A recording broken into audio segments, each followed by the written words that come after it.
Hello, everyone, and welcome to the Transformational Storytellers show.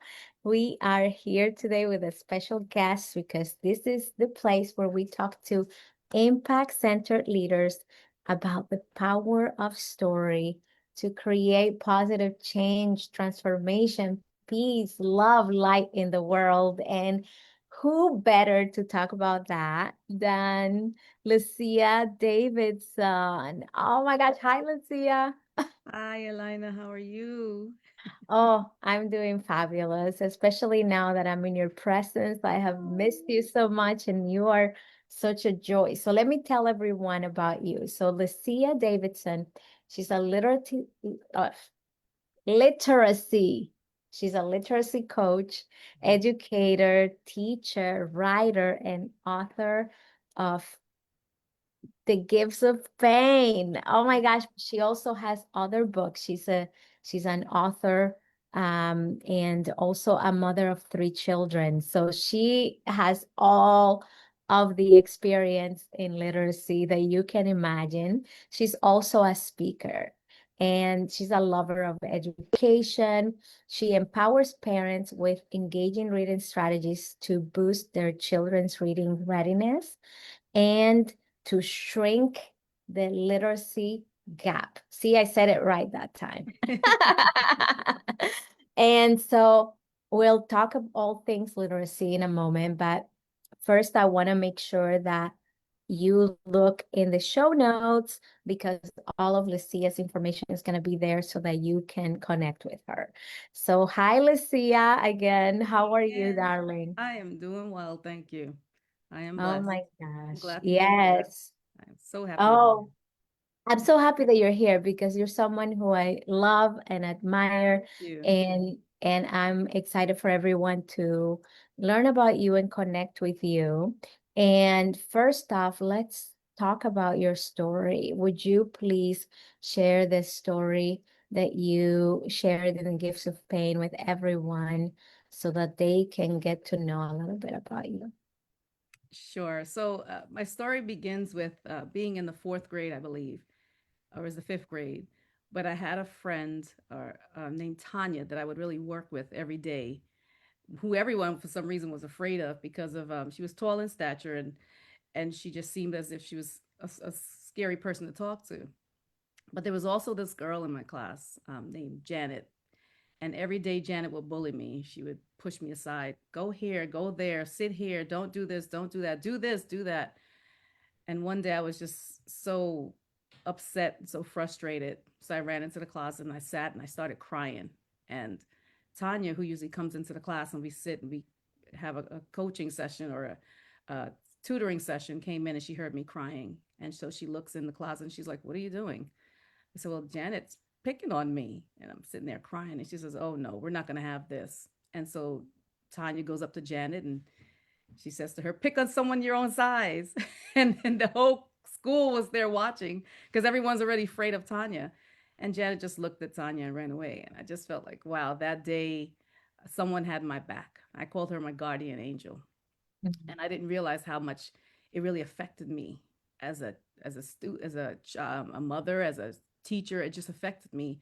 I was always afraid to do things because I felt like I was always alone and no one had my back. But Tanya had my back that day, and it just pushed me forward, at least for that school year, to really speak up and do more and be more. And she became one of my best friends. I wish I could find her today. Wow. Yeah. Yeah. Oh my gosh. I think, I got chills. Of course, I've read the story. I edited at the story several times, and Mm-hmm. um every single time I hear it, it touches my heart, and my eyes start leaking. And I just feel for that little girl that you were Mm-hmm. scared, terrified, in a place where you're supposed to be safe, right? Mm-hmm. And I think about how many of us can relate to that. The so-called safe spaces where we are supposed to grow and learn and be nurtured. And yet someone, and sometimes everyone in that space, whether it's home or school or dance or wherever that is, picks on you, makes you feel unsafe, hurts you, terrifies you, and how that affects each of us. Mhm. And so at the same time, having someone who has your back. When you said she had my back, someone had my back, Mhm. I felt it deeply. And so what did that create for you? What was possible for you with the feeling someone has my back? I believe sometimes we think that we're alone. Even though there's a lot of people around us, we think that we're alone, and we're really not. It's just a matter of us speaking up. I believe in community, working together and sharing stories, sharing ourselves, sharing who we are. And I believe that day, because of who I was to Tanya, she was able to show up for me, and that was my community. And I didn't have to Mm. worry anymore whether or not this person was going to bully me because I know someone was there. So I believe my community is very important. And even now, as a mother, as a teacher, as an educator, I make sure that whatever I do with community. Because working alone to me just it just spirals into this downward dismal space where I got to figure it all out, and we don't have to do it alone. We don't have to figure things out on our own, you know. Oh my goodness, that is a deep learning. And so, Mm. why do you think it's important to share this story and to share any story in the world? Because I know that when we talked about what story to share, you immediately went to Tanya and Janet and that contrast of there are people who hurt us, but we are not alone. And that was that person for you. So tell me about that. So we grew up with stories as a child. My father used to tell us lots of stories, and we never thought they were true. And actually, being a teacher made me realize this is true because I had another student who was sharing those similar stories from what his father told him, because we're from Guyana, and his father told Yeah. him similar stories. And I just believe stories help us to heal, and I believe that's my calling, to share what I have done or what has happened to me with others so that they can heal as well. And so even in my classroom, that's one thing that I don't tolerate. We're not talking about each other, we're not putting each other down. Anything we say has to be something that's uplifting. So we learn strategies on how do I deal with someone if they're doing something that I don't like to do? How do we communicate with them?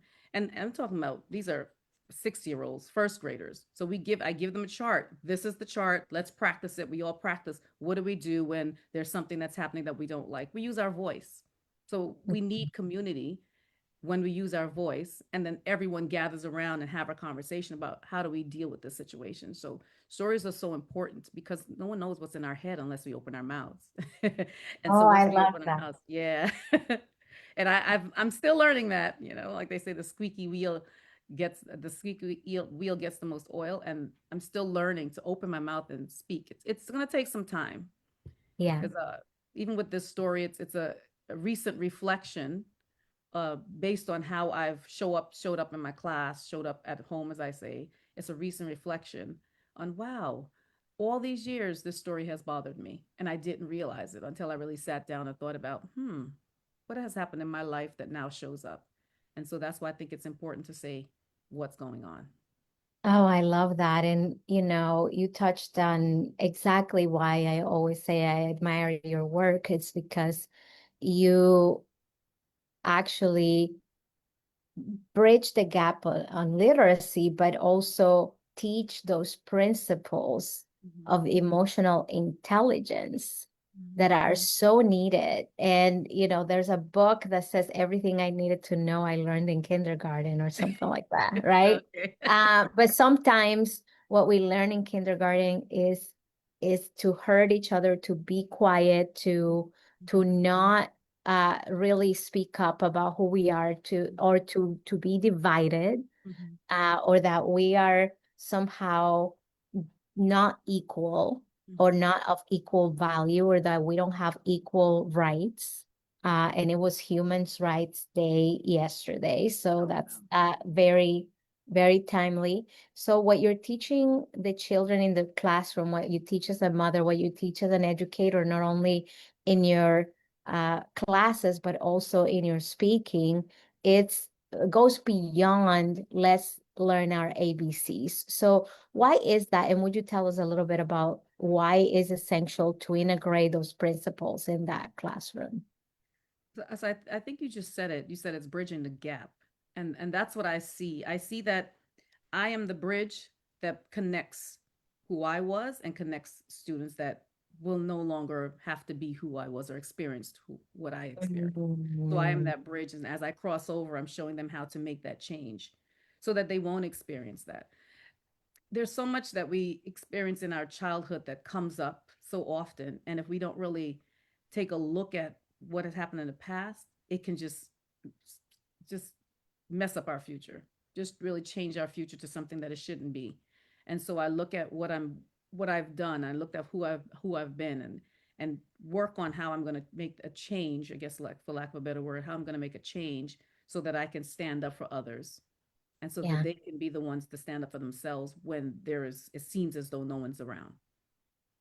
Absolutely. I love that so much. They say that if we don't learn from history, we're bound to repeat it. Repeat it. Mhm. And I think that we look at that as general history, but the way that you in which you put it is like, let's look at our own history so that it is not repeated. The things that we went through in our history, as you went through bullying and cried and were isolated and singled out, you are looking at that. This won't repeat in my classroom. This won't repeat in my home. This won't repeat in our community. And that is the power of story to make that work.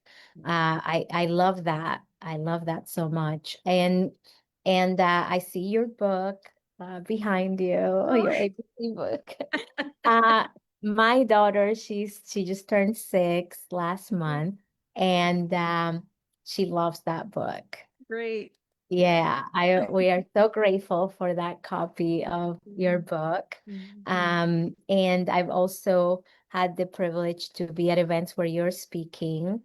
And I would like for everyone to know why literacy is so important to you, why uh, you have such a deep connection with learning how to write and read, and how was that for you growing up?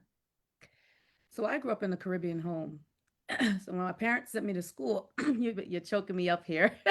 Oh, So when my parents sent me to school to learn, that's what I needed to do. So when I found myself unable to read in the third grade, and there were some things happening around me where other students weren't doing very well, and I heard my mother utter something to the effect as, I want you to do well, because if you're not going to do well here, then in other words, what's the point of you being here in the US? You can go back to Guyana. And I knew that I didn't know anyone in Guyana because that's just how, the Caribbean people are. We raise each other, we're into family. And I knew I didn't know anyone in Guyana and I wasn't going back to Guyana. So when I realized I couldn't read, I wasn't going to say a word. And I never said anything. And so I just went through the entire third grade and I had a best friend who can read and I would just mimic after her. But it just never clicked. And I realized I couldn't read because in fifth grade, when we were learning about Black history. And I was given this picture of this person called Matthew Henson, and he didn't look anything like me, but the teacher kept saying that he's a Black man, and he was an explorer, and I was just intrigued that someone looked like him was a Black man, but he didn't look Black. So I just wanted to learn all about him, and that's when I realized, okay, if I want to learn about this guy, I have to learn how to read. So I started going to the library more. My brother was teaching us how to read at one point. We didn't realize it, but he was teaching us how to read. We were memorizing poems, we were memorizing nursery rhymes, and then eventually, I just learned how to pick up some words, and I kept practicing, and then I learned how to read. So I learned how to read at about 10th grade or so, but no one realized because I was a quiet kid. I was obedient. I did exactly what you said. I went into learning centers. I picked up the books. I had thick books of 300 pages in my hand. So you would never know that I didn't know how to read because when I went to school, I was expected to learn. And it makes sense. It yeah. makes sense. But It just never happened that way for me. Wow, it is just so mind-blowing, and yet such a reality that a child would, kind of be under the radar Mhm, if we don't pay attention. And mhm, sometimes we can't. I mean, mhm, let's be real here, because as a single mom mhm, who has experienced homelessness and has had to work mhm, 80, mhm, 100 hours per week, mhm. um, I know that it's hard sometimes to even look at them And keep up in with what's some happening. moment. Mhm, Yeah, mhm, exactly. So there are circumstances in which mhm, uh, you are unable to really mhm, be a participant in your child's mhm, education. And mhm. that's where Mhm. those supports in the community really come in handy. Yeah. However, it is a really good lesson for those of us who, at least myself now, are able to sit with your child, read with them, and pay attention to their own learning and ask questions. Mhm. And like you say, you were quiet, and sometimes because there we have loud children who tell us what they need, sometimes too many times. They get the most attention, but those quiet children, we gotta ask him over and over. We have to be on top of them as we can, or ask for help so that they can be receive the attention that they need. So thank you so much for sharing that. And why do you think it's so essential that children learn to read and write? I mean, I know that it's part of education, but beyond that, Mhm, there are other reasons that you as an educator mhm. and keynote speaker and also a mother can tell us about. So why don't you share with our audience today? So reading, it crosses all disciplines, whether I'm teaching social studies, science, math, whatever I'm teaching. If you're unable to read, it's hard to actually grasp the concept. And then there's statistic that tells us that there are at least 40% of or 60% of inmates, they're unable to read at a fourth grade level. And that's alarming because if I'm teaching a 6 year old in a first grade, I have at least 2 years to get them to where they need to be. So if you come in with skills at a deficit, a skill deficit, it's difficult sometimes to get you where you need to be because now I have 19 other students. I may have up to 25 students. So if I have at least 10 or so that are so low and I'm teaching first grade, now I have to teach first grade, kindergarten, and at some point in the year, I have to teach second grade. So you're always behind because I'm teaching to the middle, first of all, and then I have to teach to the top, and then I have to pull you into the fold. So it's difficult when you're teaching so many different grades and so many different levels, and you're working to get them to where they need to be. Everyone's not going to get what they need to get. They're not going to Yeah, receive all of the lessons that they need, and yeah. that becomes a bit much. It really Wow. does. Not just for the Yeah, teacher, the students, and for the parents. absolutely. And so, what would you say to a parent who wants to be involved and doesn't know how to get involved? So I guess it's a matter of asking questions.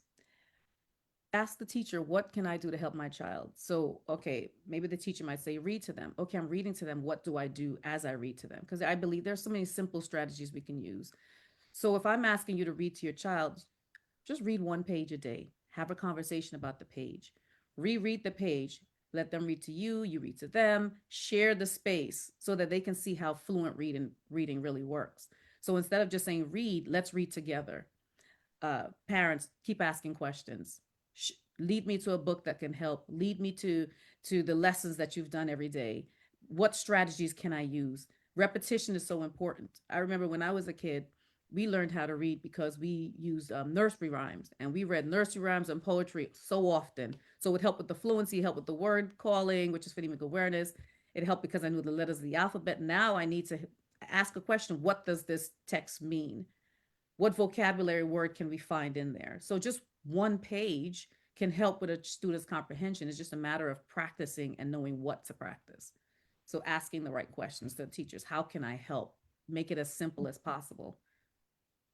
Yeah, I love that. And then one question related to your story from defeat to triumph. So how can we how can anyone help a child feel like someone has my back?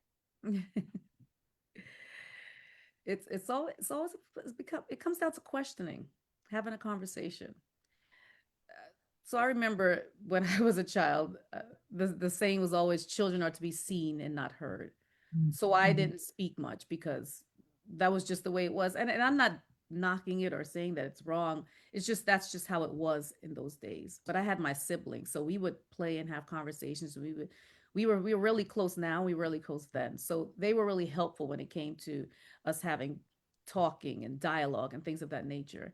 And so even as an adult, I have friends. I don't have many, but I have some key friends that I hold on to dearly. And I can call them at any time. We can have conversations. And it's a matter of just finding someone that you can talk to, relate to, getting that friend, someone you can hold on to.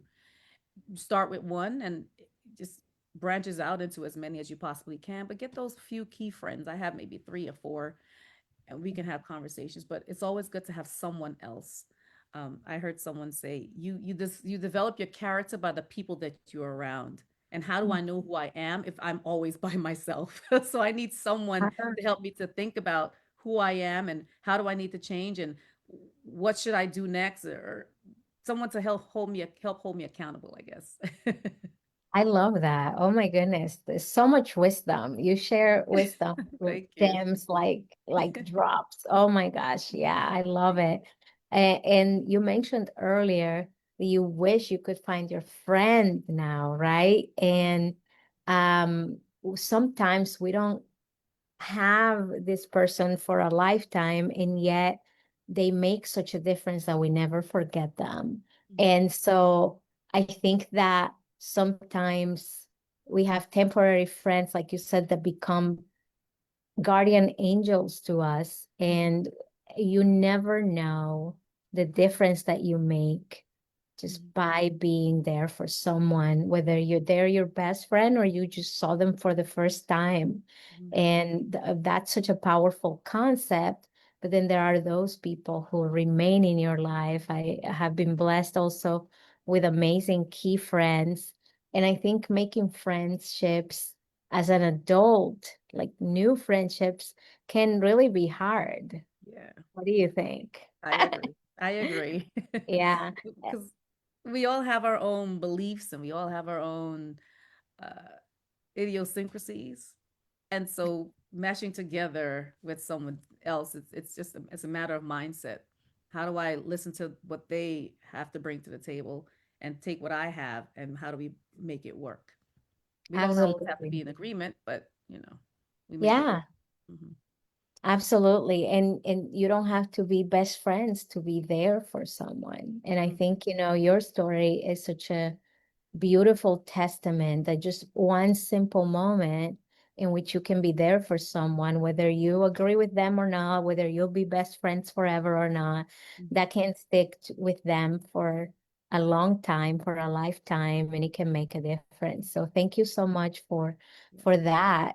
Is there anything else that you want to share with our audience that we haven't shared yet? Uh, please tell us what is the main takeaway of our conversation today? Well, so far with your mentorship and your friendship, thank you to bring Mm, out of me what I never thought I could do. It's wow, always been in my head. I'm going to write a book. I'm going to be a bestseller. I've always had these ideas in my head, but sometimes you start and you stop. And so just knowing you makes me want to push forward. So even when I think I can't do it, I still think, oh, I see you post things, we have conversations, and I just remember those conversations and I say, I'm going to keep doing this. absolutely. Well, the world needs your words, Thank Lucia. you. Thank You you. are so wise as you have demonstrated today, and it's such a powerful force to help our children and adults alike, because you also mentor other educators and people who are in the human services careers and the helping professions to bridge that gap Yeah. in literacy. So I encourage everyone to get in touch with you. Is there any kind of project that you're working on that you want to share about right now? So I'm actually working on I'm putting together um, a project where I'm helping parents to teach their children how to read. And so right now I'm putting out simple 10 step, 10, 5 to 10 strategies. I'm starting with five and then I'll work to 10. I'm starting really slow that you can use on a daily basis to help your children learn how to read. Nothing uh, major, something as simple as I said, I give you a page to read and I tell you the different components to look for. Read that same page every day I as love slowly it. as you can, as quickly as you can, making sure the words are correct, making sure you learn a vocabulary word, and then have a conversation about that page. Because I want to I want parents to know that reading is really easy. It's simple, and I'm saying it's easy. It's easier than they think, Yeah. right? Because it's just if I give you the structures, if I give you the steps, it's easy for you to do. Oh, I can't wait. I sign me up for that program Okay. as I'm navigating that journey right now with my Mhm. littlest one, my little Pookie as I call her. Okay. And as soon as it's available, I want to make sure that we share it with my community Okay. so Thank that you. everyone has access to Lucia's strategies. She has been doing this for a long time, even though she looks really like she hasn't. But she has decades of experience. And as you could feel, she has a big heart for this cause and just puts in so much effort and energy into it. Thank you, Lucia. Thank Uh, you. I appreciate you. Thank you for your time. Thank you. Thank you for the joy that you bring to the world and the light Oh, that you bring to the world. And I look forward for everyone to connect with you. Please look in the show notes on how to connect with Lucia. And I'll see you in the next Transformational Storytellers show. Bye-bye. bye-bye.